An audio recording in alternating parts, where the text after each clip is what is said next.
믿음대로 될지어다 라는 제목의 말씀을 우리 함께 나누겠습니다. 오늘 본문이 속한 마태복음 8장 9장 말씀에는요, 예수님의 다양한 이적과 치유 사역에 관한 이야기들이 주를 이루고 있습니다. 예수님께서는 병자들을 치유하시고 귀신 들린 자들에게서 귀신을 쫓아내시고 또 바람과 바다를 꾸짖어 잔잔하게 하셨습니다.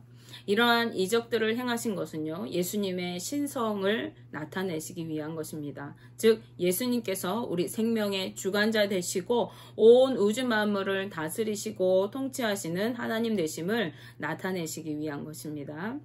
또한 이 예수님의 이적들, 이 병자를 고치시는 이러한 일들은요, 이미 예언된 말씀을 이루시기 위한 것이라고 말씀하십니다. 마태복음 8장 17절 말씀 우리가 읽지 않았지만 보실게요. 이는 선지자 이사야를 통하여 하신 말씀에 우리의 연약한 것을 친히 담당하시고 병을 짊어지셨도다 함을 이루려 하심이더라 라고 말씀하고 있습니다. 그럼에도 불구하고 이 마태복음 8장의 전체적으로 흐르는 주제는요, 바로 믿음에 관한 것입니다. 주님의 은혜와 구원을 누리는 비결은 바로 믿음에 있기 때문에 그렇습니다. 당시 바리새인들과 서기관들로 대표되는 유대인들은 선민의식에 빠져 있었어요. 자신들은 구원을 약속받은 아브라함의 자손들이기 때문에 마땅히 천국에 들어갈 자들로 자부하고 있었던 것입니다. 하지만 스스로 천국 백성이라고 생각하고 있었던 그들의 삶은 구원받은 하나님 나라 백성의 모습에 합당하지 않은 삶을 살고 있었습니다.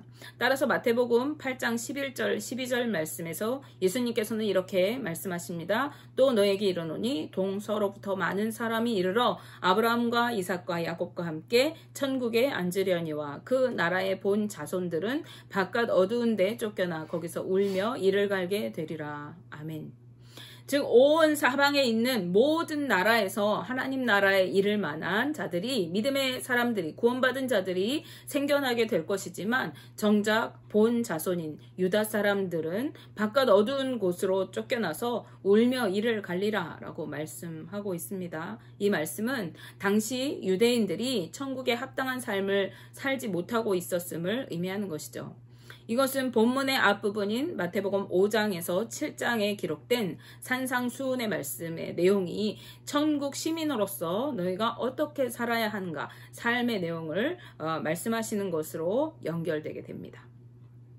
당시 유대인들은 입으로는 하나님을 믿는다고 말하고 자신들이 믿음의 혈통인 아브라함의 자손이라는 것을 내세우고 자부심을 가지고 있었습니다. 또한 사람들 앞에서 이들은 거룩한 옷을 입고 경건한 것처럼 겉으로는 사람들에게 보여지는 것으로 거룩한 척을 하면서 사람들에게 인사받는 것을 좋아했어요. 특히 누가 그랬을까요? 종교 지도자들이 그랬습니다. 이들은 제사를 드리고 금식하며 기도하고 예물을 드릴 때에도 사람들 앞에서 큰 소리로 기도하고 보란듯이 예물을 드렸습니다. 하지만 정작 이들의 삶은 탐욕과 이기심으로 가득했습니다. 거짓과 속임수를 일삼았습니다. 가난한 자들을 돌아보지 않고 자신의 배만 불리기에 바쁘고 재단의 물질을 축적하는 데 혈안이 되어 있었습니다.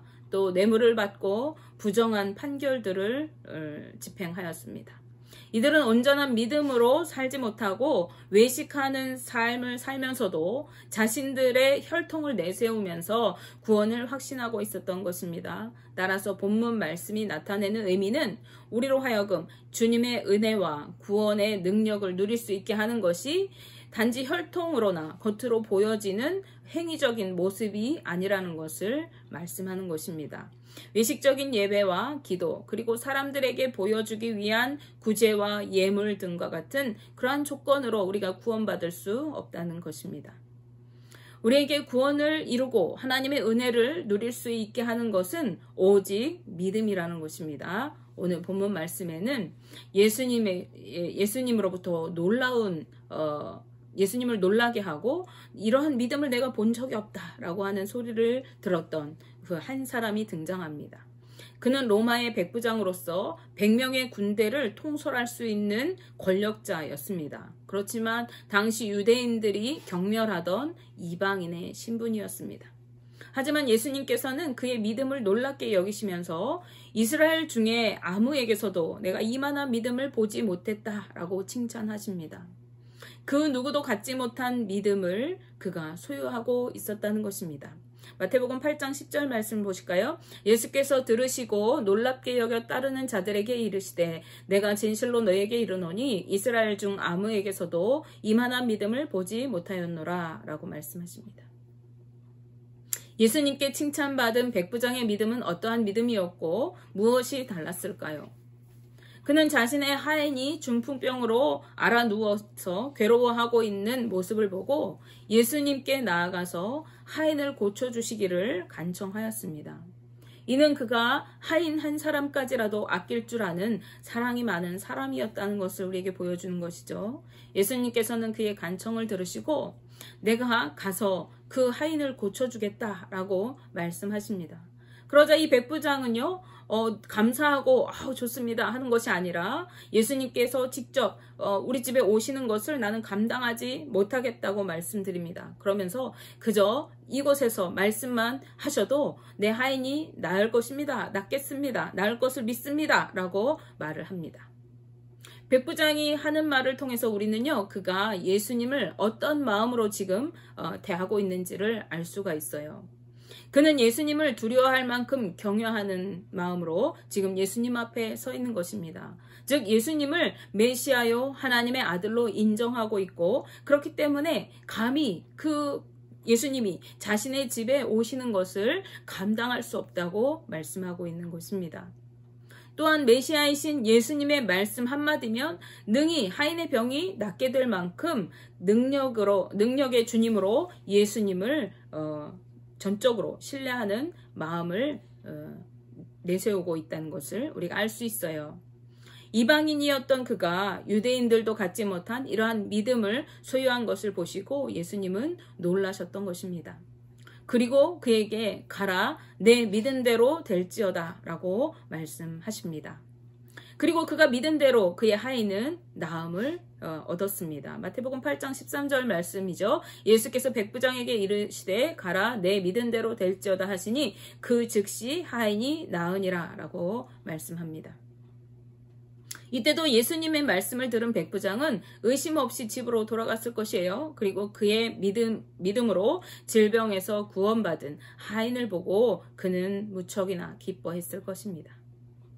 이 말씀을 통해 우리는요, 온전한 믿음이 하나님의 능력을 경험하고 구원의 은혜를 누리는 비결인 것을 배울 수가 있는 것입니다. 그것은 나 개인뿐만 아니라 내 주변에 있는 사람을 구원하는 능력이기도 한 것입니다. 이러한 백부장의 믿음과 대조를 이루는 사람들이 본문 말씀 이후에 등장을 합니다. 그 중에 우리는 두 부류의 사람들을 살펴보기 원하는데요. 첫 번째 부류는 주님을 따르기는 원했지만 믿음이 없는 사람들입니다. 이들은 예수님을 온전히 믿지는 못하지만 예수님이 행하시는 어떠한 놀라운 이적을 보고 그분을 따르기 원했던 사람들입니다. 19절 말씀에는요, 예수님께서 어디로 가시든지 나는 따르겠습니다. 내가 예수님을 따라가길 원합니다. 라고 말하는 서기관이 등장하고 있습니다. 서기관이라는 직업은요, 백성의 종교 지도자요, 성경 교사입니다. 그래서 이 서기관이라는 직업은 권위가 있는 직업입니다. 이들은 거룩한 옷을 입고 사람들에게 대접받기를 좋아하는 사람들입니다. 아마도 그는 예수님을 믿기 때문에 예수님을 따르겠다고 한 것이 아니라 단지 이 놀라운 이적을 행하시고 그래서 많은 사람들이 따르는 이 예수님과 자신이 가까이 함으로 인해서 자신의 권위를 더 세워보고자 했던 것으로 보여집니다. 그렇기 때문에 예수님께서는 내가 머리둘 곳 없이 정처 없이 다닌다라는 것을 말씀하세요. 그리고 이 서기관은 더 이상 내가 그래도 예수님을 따르겠습니다 라고 말하고 있지 않습니다. 예수님께서 누구신지 제대로 알지 못하고 믿음이 없었던 이 서기관은 아마도 자신이 누리고 있는 모든 권위와 그 사람들에게 받는 그 높여짐, 존경과 이러한 것들을 포기하고 예수님과 함께 여기저기 떠돌아다니는 떠돌이 생활을 할 수가 없었을 것입니다. 이 서기관에 이어서 제자 중에 한 사람이 또 예수님을 따르겠다고 말하면서 나섭니다. 그런데 그 사람은 먼저 가서 자신의 아버지를 장사하고 오겠다고 조건을 내세웁니다. 세상적인 일들을 우선 처리하고 오겠다는 것입니다. 우리가 전도하다 보면 이런 사람 있죠. 내가 지금은 바빠서 바쁜 일이 해결되면 교회 나가겠다. 내가 지금은 좀 어려워서 형편이 좀 나아지면 교회 나가겠다. 이런 사람들이 있는데 아마 이 사람이 그런 사람일 것 같아요. 예수님을 따르는 것이 좋은 것 같기는 하지만 우선 내가 해야 할 일부터 하고 오겠다는 것입니다. 우리는 현재 그 아버지의 생사를 알 수가 없어요. 이 사람이 지금 죽었는지 아니면 앞으로 죽은 후에 장사하고 오겠다는 것인지 알 수 없습니다. 하지만 이 제자는 아버지의 구원을 위해서 주님께 구하는 것이 아니라 자신이 그 아버지를 제사하고 나서 예수님을 따르겠나라고 말하고 있습니다. 그런 제자에게 예수님께서는 22절 말씀에서 죽은 자들이 그들의 죽은 자들을 장사하게 하고 너는 나를 따르라 라고 말씀하고 계십니다. 여기서 앞서 말하는 죽은 자들은 영적으로 죽은 자들을 의미하는 거예요. 살아있지만 육체는 살아있지만 영이 죽어있는 자들입니다. 그리고 뒤에 말하는 죽은 자들은 영과 육이 모두 죽은 자들, 이 세상에서 죽음을 의미하는 그 죽음에 이른 자들을 의미하는 것입니다. 우리는 그리고 이 말씀을 통해서 그의 아버지는 죽은 자에 속해 있다는 것을 알 수가 있어요. 육적으로 영과 육이 다 죽었든지 그렇지 않더라도 영적으로 죽어있는 자인 것이죠. 그럼에도 이 제자는 아버지의 영혼 구원을 위해서 구하지 않고 그 아버지를 장사하는 것을 허락해 주기만을 구하고 있습니다. 그런가 하면 예수님의 말씀에는요, 세상적인 일에 마음 두지 말고 예수님을 온전히 믿고 따르라는 의미가 담겨져 있습니다. 이는 구원을 이루는 것이 세상의 어떤 일보다도 중요한 것이고 우선되어야 하는 것임을 말씀하는 것이라고 하겠습니다. 예수님께서는 누가복음 9장 62절 말씀에서도 손에 쟁기를 잡고 뒤를 돌아보는 자는 하나님의 나라에 합당하지 아니하니라 라고 말씀하십니다. 주님을 따르기로, 주님을 믿고 주님께로 향하기로 결단했다면 더 이상 세상 일에 연연하지 말라는 말씀인 것이죠. 이 사람들의 특징은 무엇입니까? 믿음은 없으면서도 이적을 행하시는 예수님의 그 놀라운 모습을 따르면서 유익을 얻으려고 했다는 것입니다. 믿음은 우리로 하여금 주님 앞으로 나아가게 합니다. 그리고 조건 없이 그분을 믿고 의지하게 합니다. 백부장은 하인을 위해 자신이 믿고 있는 예수님께로 달려나갔어요. 그리고 그분의 말씀만으로도 하인의 병이 나을 것을 믿었기 때문에 가라 내가 믿은 대로 될지어다 라고 말씀하시는 예수님의 말씀을 믿고 집으로 기꺼이 돌아갈 수가 있었던 것입니다. 하지만 믿음이 없는 사람들은요, 눈에 보여지는 이적과 기사들을 쫓아가려고만 하고 자꾸만 세상적인 유익과 어떤 조건들을 생각하여서 자꾸 뒤를 돌아보게 되는 것입니다. 바리새인들이 예수님께 요구했던 것이 무엇입니까? 우리가 당신을 믿을 수 있도록 우리에게 이적과 표적을 보여주십시오. 말했을 때 예수님께서는 내가 너희들에게 요나의 표적밖에는 보여줄 것이 없다 라고 말씀하십니다. 다음으로 백부장의 믿음과 대조되는 불의의 사람들은요, 예수님과 함께 하였던 그의 제자들입니다. 그들은 예수님과 함께 배 안에 있었고 그 배는 풍랑을 만나 있었습니다. 이들은 언제 어디서나 예수님과 함께 동행하면서 가장 가까이에서 예수님의 말씀을 듣고 예수님이 행하시는 이적들을 보았던 그러한 자들이었습니다.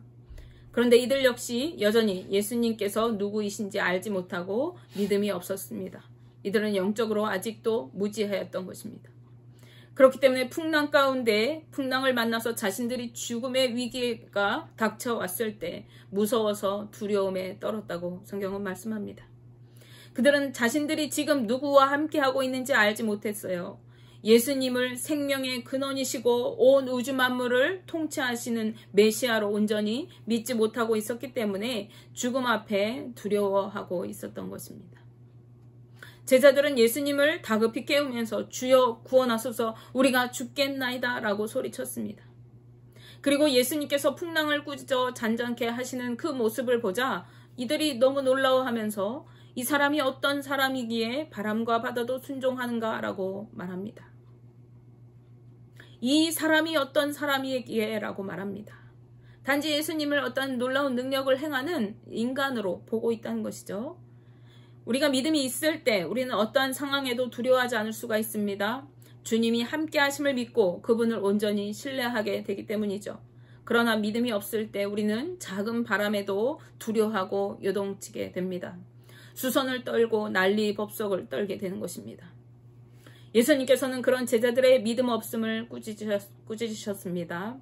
예수님과 가장 가까이 있고 예수님을 따르며 함께하였던 제자들은 이방인이던 백부장이 가지고 있었던 그 믿음을 따라갈 수도 없는 연약한 수준의 믿음을 보여주고 있는 것입니다. 이는 믿음이 단지 육체적인 관계에서 오지 않는다는 것을 보여주는 것입니다. 육체적으로 예수님과 함께 있다고 해서 모두가 믿음이 있는 것이 아니라는 것이죠. 마음으로 그분을 경외하면서 온전히 신뢰할 때 믿음으로 반응하게 되는 것입니다. 가룟 유다는 예수님과 늘 함께하는 제자였습니다. 그가 주님을 온전히 믿었더라면 그는 그러한 길을 가지 않았을 것입니다. 그러나 그는 예수님을 믿지 못하였기 때문에 결국 은 30을 받고 예수님을 팔아버리는 그러한 반역자가 되고 자신은 비참한 죽음을 맞이하는 최후를 맞았습니다. 이는 믿음이 없는 동행은 구원을 이루지 못하고 아무런 의미가 없다는 것을 보여주는 것입니다. 마찬가지로 오늘날 많은 사람들이 교회에 속해 있습니다. 그런데 단지 육체적으로 교회에 몸담고 있다고 해서 모두가 믿음이 있는 것이 아니며 모두가 구원을 이루는 것이 아닌 것입니다.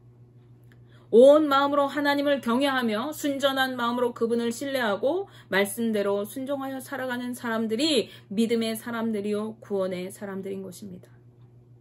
마가복음 10장 15절 말씀에서 예수님께서는요, 내가 진실로 너에게 이르노니 누구든지 하나님의 나라를 어린아이와 같이 받들지 않는 자는 결단코 그것에 들어가지 못하리라 라고 말씀하셨습니다.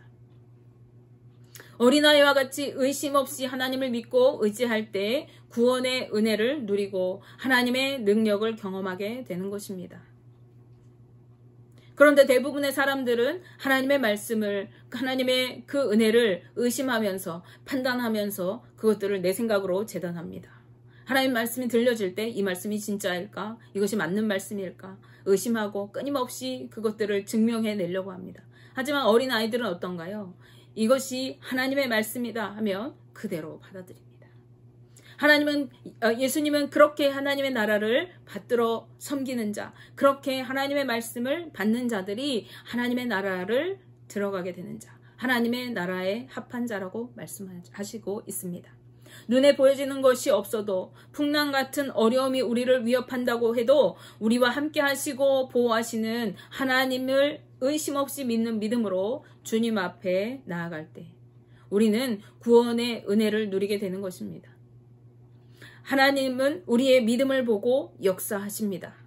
오늘 본문 말씀에서 예수님께서는 죽음의 위기에 놓인 하인을 구원하실 수 있는 능력의 예수님께로 나아갔던 그 예수님의 능력을 믿고 주님 앞에 나아가 그 도우심을 구했던 그 백부장의 믿음을 보시고 이스라엘 중에서도 이만한 믿음을 보지 못하였다고 말씀하시면서 내 믿은 대로 될지어다 라고 선포하십니다. 내 믿은 대로 될지어다. 우리가 믿는 대로 주님은 능력을 행하시는 것입니다. 믿는 자들의 능력은요, 하나님을 온전히 믿고 그분의 구원과 은혜를 누리는 데 있는 것입니다. 이러한 믿음의 능력이 우리에게 있기를 소망합니다. 원하기는 저와 우리 성도님들 모두가 하나님을 경외하며 온전한 마음으로 주님을 신뢰하고 하나님의 은혜와 사랑을 누리면서 믿음으로 승리하는 능력의 삶을 살아가게 되시기를 주님의 이름으로 축복하며 기도합니다. 기도하겠습니다. 사랑하는 하나님, 나에게 믿음을 주옵소서. 어린아이와 같이 순전한 마음